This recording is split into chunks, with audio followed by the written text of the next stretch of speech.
The 5:48 by John Cheever. When Blake stepped out of the elevator, he saw her. A few people, mostly men waiting for girls, stood in the lobby watching the elevator doors. She was among them. As he saw her, her face took on a look of such loathing and purpose that he realized she had been waiting for him. He did not approach her. She had no legitimate business with him. They had nothing to say. He turned and walked toward the glass doors at the end of the lobby, feeling that faint guilt and bewilderment we experience when we bypass some old friend or classmate who seems threadbare or sick or miserable in some other way. It was 5:18 by the clock in the Western Union office. He could catch the express. As he waited his turn at the revolving doors, he saw that it was still raining. It had been raining all day, and he noticed now how much louder the rain made the noises of the street. Outside, he started walking briskly east toward Madison Avenue. Traffic was tied up, and horns were blowing urgently on a crosstown street in the distance. The sidewalk was crowded. He wondered what she had hoped to gain by a glimpse of him coming out of the office building at the end of the day. Then, he wondered if she was following him. Walking in the city, we seldom turn and look back. The habit restrained Blake. He listened for a minute, foolishly, as he walked as if he could distinguish her footsteps from the worlds of sound in the city at the end of a rainy day. Then, he noticed ahead of him on the other side of the street a break in the wall of buildings. Something had been torn down, something was being put up, but the steel structure had only just risen above the sidewalk fence, and daylight poured through the gap. Blake stopped opposite here and looked into a store window. It was a decorator's or an auctioneer's. The window was arranged like a room in which people live and entertain their friends. There were cups on the coffee table, magazines to read, and flowers in the vases, but the flowers were dead and the cups were empty and the guests had not come. In the plate glass, Blake saw a clear reflection of himself and the crowds that were passing, like shadows, at his back. Then he saw her image, so close to him that it shocked him. She was standing only a foot or two behind him. He could have turned then and asked her what she wanted, but instead of recognizing her, he shied away abruptly from the reflection of her contorted face and went along the street. She might be meaning to do him harm. She might be meaning to kill him. The suddenness with which he moved when he saw the reflection of her face tipped the water out of his hat brim in such a way that some of it ran down his neck. It felt unpleasantly like the sweat of fear. Then, the cold water falling into his face and onto his bare hands, the rancid smell of the wet gutters and paving, the knowledge that his feet were beginning to get wet and that he might catch cold. All the common discomforts of walking in the rain seemed to heighten the menace of his pursuer and to give him a morbid consciousness of his own physicalness and of the ease with which he could be hurt. He could see ahead of him the corner of Madison Avenue where the lights were brighter. He felt that if he could get to Madison Avenue, he would be all right. At the corner, there was a bakery shop with 2 entrances, and he went in by the door on the crosstown street, bought a coffee ring like any other commuter, and went out the Madison Avenue door. As he started down Madison Avenue, he saw her waiting for him by a hut where newspapers were sold. She was not clever. She would be easy to shake. He could get into a taxi by one door and leave by the other. He could speak to a policeman. He could run, although he was afraid that if he did run, it might precipitate the violence he now felt sure she had planned. He was approaching a part of the city that he knew well, and where the maze of street-level and underground passages, elevator banks, and crowded lobbies made it easy for a man to lose a pursuer. The thought of this, and a whiff of sugary warmth from the coffee ring, cheered him. It was absurd to imagine being harmed on a crowded street. She was foolish, misled, lonely, perhaps. That was all it could amount to. He was an insignificant man, and there was no point in anyone's following him from his office to the station. He knew no secrets of any consequence. The reports in his briefcase had no bearing on war, peace, the dope traffic, the hydrogen bomb, or any of the other international skullduggeries that he associated with pursuers, men in trench coats and wet sidewalks. Then he saw ahead of him the door of a men's bar. Oh, it was so simple. He ordered a Gibson and shouldered his way in between two other men at the bar, so that if she could be watching from the window, she would lose sight of him. The place was crowded with commuters putting down a drink before the ride home. They had brought in on their clothes, on their shoes and umbrellas, the rancid smell of the wet dusk outside. But Blake began to relax as soon as he tasted his Gibson and looked around at the common, mostly not young faces that surrounded him and that were worried, if they were worried at all, about tax rates and who would be put in charge of merchandising. He tried to remember her name. Miss Dent. Miss Bent. Miss Lent. And he was surprised to find that he could not remember it, although he was proud of the retentiveness and reach of his memory, and it had only been 6 months ago. Personnel had sent her up one afternoon. He was looking for a secretary. He saw a dark woman, in her 20s perhaps, who was slender and shy. Her dress was simple. Her figure was not much. One of her stockings was crooked, but her voice was soft, and he had been willing to try her out. After she had been working for him a few days, she told him that she had been in the hospital for 8 months, and that it had been hard, after this, for her to find work. And she wanted to thank him for giving her a chance. Her hair was dark. Her eyes were dark. She left with him a pleasant impression of darkness. As he got to know her better, he felt that she was oversensitive and, as a consequence, lonely. Once, when she was speaking to him of what she imagined his life to be, full of friendships, money, and a large and loving family, she had thought he recognized a peculiar feeling of deprivation. She seemed to imagine the lives of the rest of the world to be more brilliant than they were. Once, she had put a rose on his desk, and he had dropped it into the wastebasket. "I don't like roses," he told her. She had been competent, punctual, and a good typist, and he had found only one thing in her that he could object to, her handwriting. He could not associate the crudeness of her handwriting with her appearance. He would have expected her to write a rounded backhand, and in her writing there were intermittent traces of this, mixed with clumsy printing. Her writing gave him the feeling that she had been the victim of some emotional conflict that had, in its violence, broken the continuity of the lines she was able to make on paper. When she had been working for him for 3 weeks, no longer, they stayed late one night and he offered, after work, to buy her a drink. "If you really want a drink," she said, "I have some whiskey at my place." She lived in a room that seemed to him like a closet. There were suit boxes and hat boxes piled in a corner, and although the room seemed hardly big enough to hold the bed, the dresser, and the chair he sat in, there was an upright piano against one wall, with a book of Beethoven sonatas on the rack. She gave him a drink and said that she was going to put on something more comfortable. He urged her to.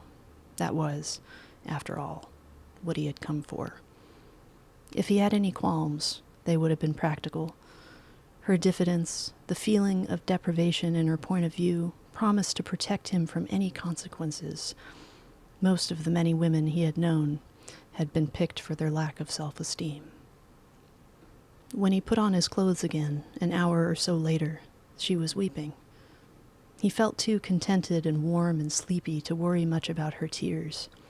As he was dressing, he noticed on the dresser a note she had written to a cleaning woman.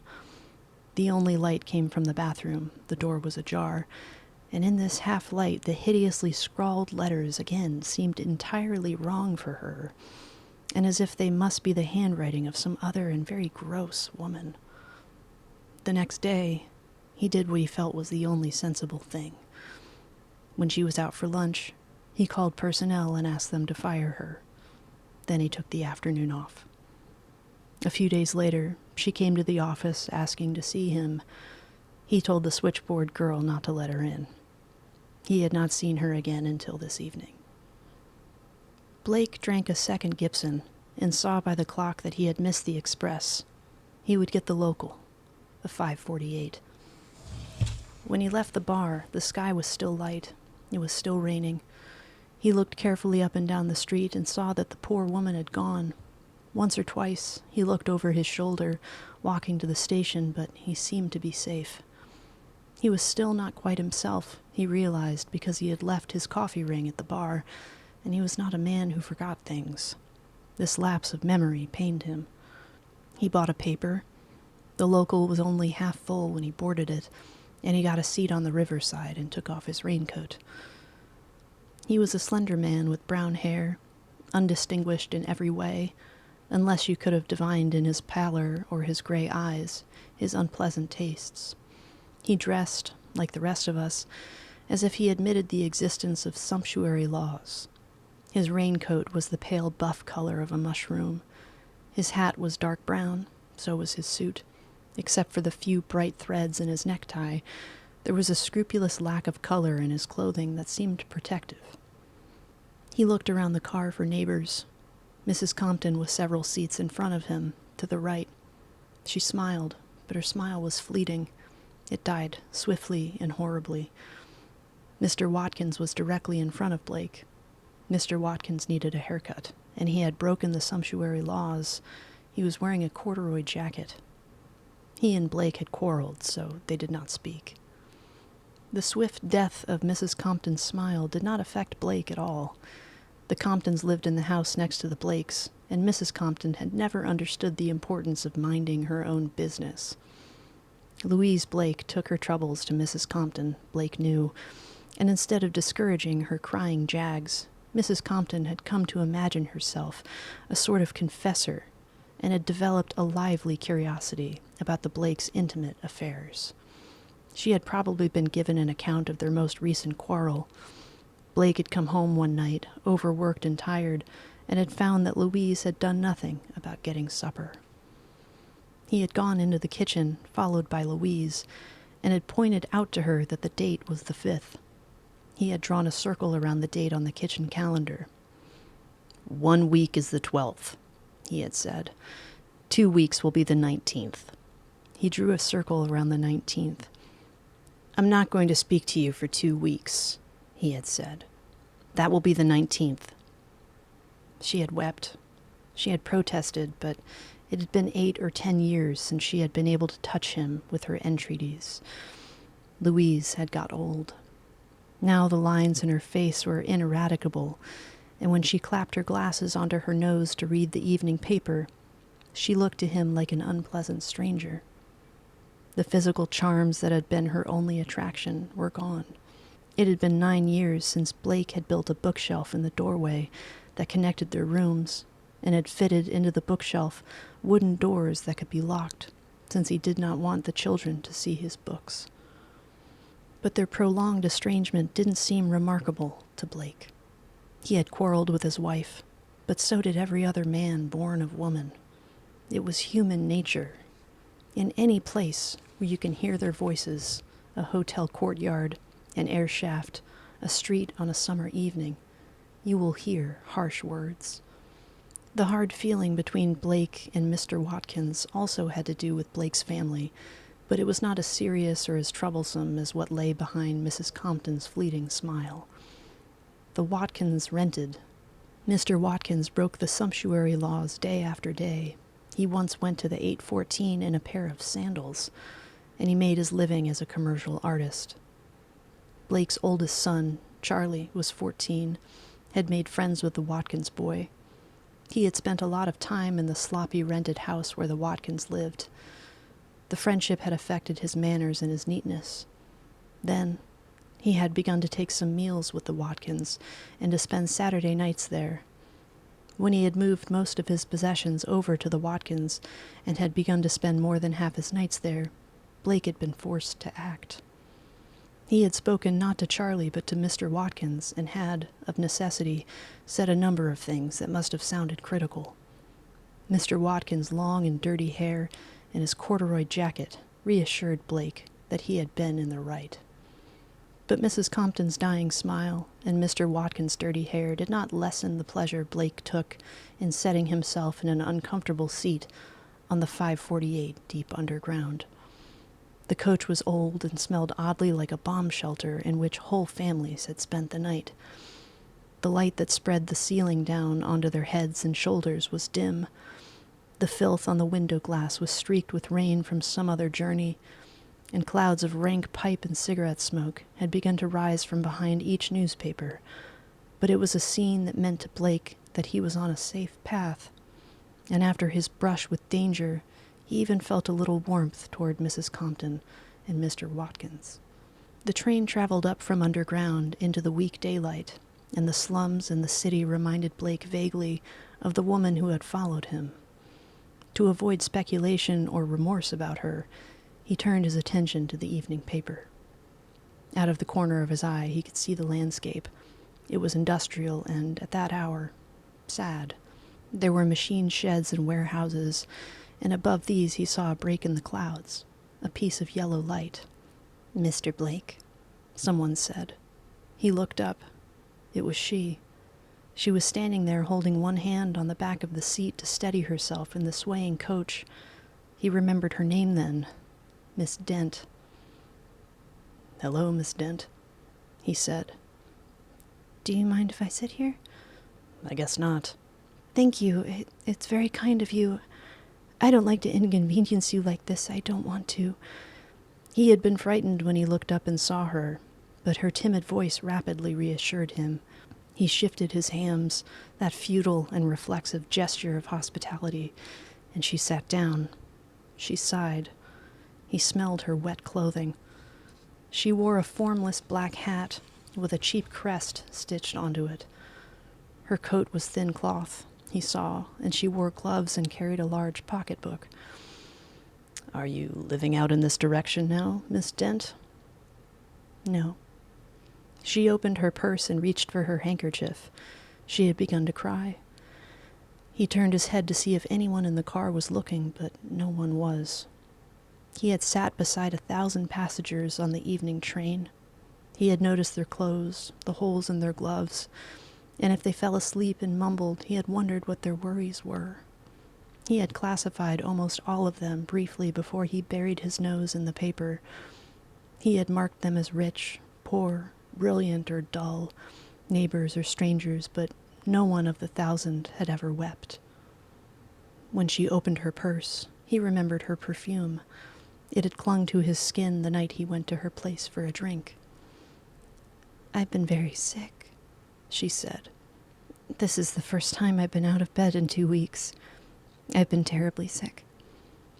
"I'm sorry that you've been sick, Miss Dent," he said in a voice loud enough to be heard by Mr. Watkins and Mrs. Compton. "Where are you working now?" "What?" "Where are you working now?" "Oh, don't make me laugh," she said softly. "I don't understand." "You poisoned their minds." He straightened his neck and braced his shoulders. These wrenching movements expressed a brief and hopeless longing to be in some other place. She meant trouble. He took a breath. He looked with deep feeling at the half-filled, half-lighted coach to affirm his sense of actuality, of a world in which there was not very much bad trouble after all. He was conscious of her heavy breathing and the smell of her rain-soaked coat. The train stopped. A nun and a man in overalls got off. When it started again, Blake put on his hat and reached for his raincoat. "Where are you going?" she said. "I'm going to the next car." "Oh, no," she said.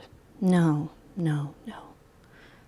She put her white face so close to his ear that he could feel her warm breath on his cheek. "Don't do that," she whispered. "Don't try and escape me. I have a pistol, and I'll have to kill you, and I don't want to. All I want to do is talk with you. Don't move, or I'll kill you. Don't, don't, don't." Blake sat up abruptly in his seat. If he had wanted to stand and shout for help, he would not have been able to. His tongue had swelled to twice its size, and when he tried to move it, it stuck horribly to the roof of his mouth. His legs were limp. All he could think of to do then was to wait for his heart to stop its hysterical beating so that he could judge the extent of his danger. She was sitting a little sidewise, and in her pocketbook was the pistol, aimed at his belly. "You understand me now, don't you?" she said. "You understand that I'm serious." He tried to speak, but he was still mute. He nodded his head. "Now, we'll sit quietly for a little while," she said. "I got so excited that my thoughts are all confused. We'll sit quietly for a little while until I can get my thoughts in order again." Help would come, Blake thought. It was only a question of minutes. Someone, noticing the look on his face or her peculiar posture, would stop and interfere, and it would all be over. All he had to do was wait until someone noticed his predicament. Out of the window, he saw the river and the sky. The rain clouds were rolling down like a shutter, and while he watched, a streak of orange light on the horizon became brilliant. Its brilliance spread.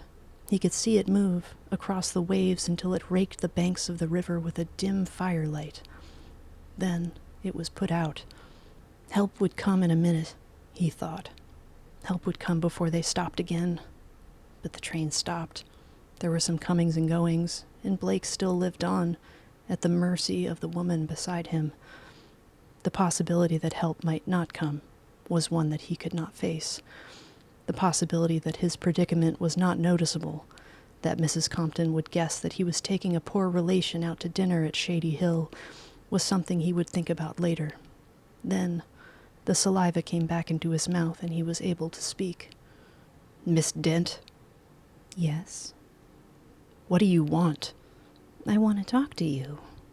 "You can come to my office." "Oh, no. I went there every day for 2 weeks." "You could make an appointment." "No," she said. "I think we can talk here. I wrote you a letter, but I've been too sick to go out and mail it. I put down all my thoughts. I like to travel. I like trains. One of my troubles has always been that I could never afford to travel. I suppose you see this scenery every night and don't notice it anymore, but it's nice for someone who's been in bed a long time. They say that he's not in the river and the hills, but I think he is. Where shall wisdom be found? It says. Where is the place of understanding? The depth saith, it is not in me. The sea saith, it is not with me. Destruction and death say we have heard the force with our ears. Oh, I know what you're thinking, she said. You're thinking that I'm crazy. And I have been very sick again, but I'm going to be better. It's going to make me better to talk with you. I was in the hospital all the time before I came to work for you, but they never tried to cure me. They only wanted to take away my self-respect. I hadn't had any work now for 3 months. Even if I did have to kill you, they wouldn't be able to do anything to me, except put me back in the hospital. So you see, I'm not afraid. But let's sit quietly for a little while longer. I have to be calm. The train continued its halting progress up the bank of the river. Then Blake tried to force himself to make some plans for escape. But the immediate threat to his life made this difficult, and instead of planning sensibly, he thought of the many ways in which he could have avoided her in the first place. As soon as he felt these regrets, he realized their futility. It was like regretting his lack of suspicion when she first mentioned her months in the hospital. It was like regretting his failure to have been warned by her shyness, her diffidence, and the handwriting that looked like the marks of a claw. There was no way of rectifying his mistakes, and he felt, for perhaps the first time in his mature life, the full force of regret. Out of the window, he saw some men fishing on the nearly dark river, and then a ramshackle boat club that seemed to have been nailed together out of scraps of wood that had been washed up on the shore. Mr. Watkins had fallen asleep. He was snoring. Mrs. Compton read her paper. The train creaked, slowed, and halted infirmly at another station. Blake could see the southbound platform where a few passengers were waiting to go into the city. There was a workman with a lunch pail, a dressed-up woman, and a woman with a suitcase. They stood apart from one another. Some advertisements were posted on the wall behind them. There was a picture of a couple drinking a toast in wine, a picture of a cat's paw rubber heel, and a picture of a Hawaiian dancer. Their cheerful intent seemed to go no farther than the puddles of water on the platform, and to expire there. The platform and the people on it looked lonely. The train drew away from the station into the scattered lights of a slum, and then into the darkness of the country and the river. "I want you to read my letter before we get to Shady Hill," she said. "It's on the seat. Pick it up. I would have mailed it to you, but I've been too sick to go out. I haven't gone out for 2 weeks. I haven't had any work for 3 months. I haven't spoken to anybody but the landlady. Please read my letter." He picked up the letter from the seat where she had put it. The cheap paper felt abhorrent and filthy to his fingers. It was folded and refolded. "Dear husband," she had written in that crazy, wandering hand. "They say that human love leads us to divine love, but is this true? I dream about you every night. I have such terrible desires. I have always had a gift for dreams. I dreamed on Tuesday of a volcano erupting with blood. When I was in the hospital, they said they wanted to cure me, but they only wanted to take away my self-respect. They only wanted me to dream about sewing and basket work, but I protected my gift for dreams. I'm clairvoyant. I can tell when the telephone is going to ring. I've never had a true friend in my whole life." The train stopped again. There was another platform, another picture of the couple drinking, a toast, the rubber heel, and the Hawaiian dancer. Suddenly, she pressed her face close to Blake's again and whispered in his ear, "I know what you're thinking. I can see it in your face. You're thinking you can get away from me in Shady Hill, aren't you? Oh, I've been planning this for weeks. It's all I've had to think about. I won't harm you if you'll let me talk. I've been thinking about devils.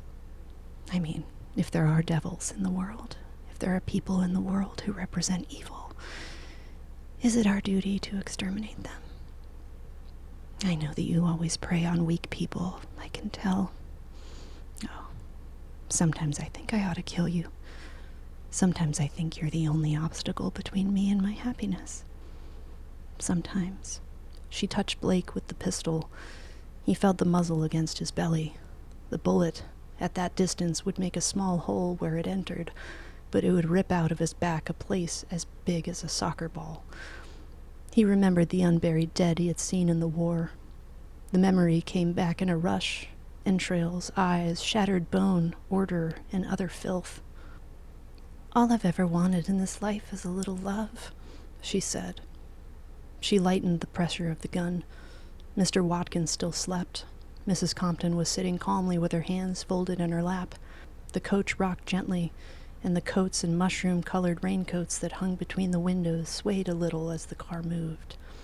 Blake's elbow was on the windowsill, and his left shoe was on the guard above the steam pipe. The car smelled like some dismal classroom. The passengers seemed asleep and apart, and Blake felt that he might never escape the smell of heat and wet clothing in the dimness of the light.